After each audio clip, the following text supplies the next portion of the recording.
Self-control is an exhaustible resource. So you want to pick when you're dieting, which I don't recommend diets, period. But the reason is because people tend to pick the diets that use up the most amount of willpower.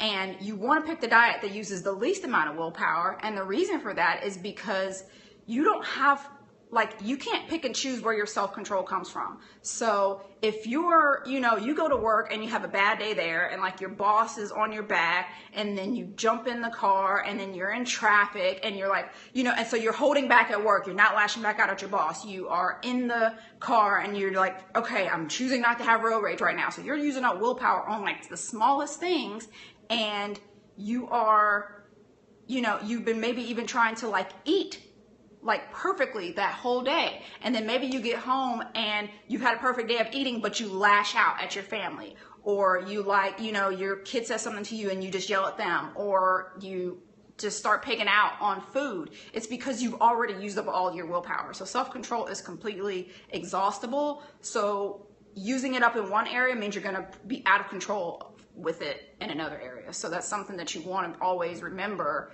that especially if you're trying to diet for something, for some reason, don't diet at a time where you have a bunch of other things going on in your life.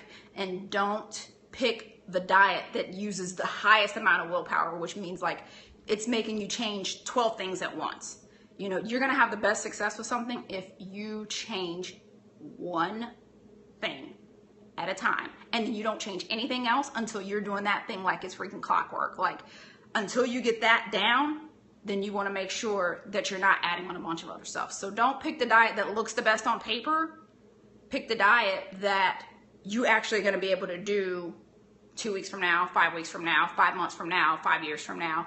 So make sure it's only changing 1 or 2 things at a time. The more things that it's going to have you change, the less likely you're going to be able to hold out. The more willpower that thing requires, if it's removing everything from your diet that you love, 9 times out of 10, you're not going to be able to stick with it for very long. And when you do get whatever it was that you do love, you're probably going to binge on it, because your body's going to be in that, you're out of control. You don't have any, whereas maybe if you were having a little bit of it each day, you would have been able to have more control with that portion.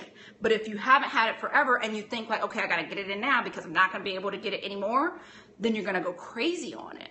So it's really just a matter of not spreading yourself too thin and really not dieting during a period of time where you're already stressed out.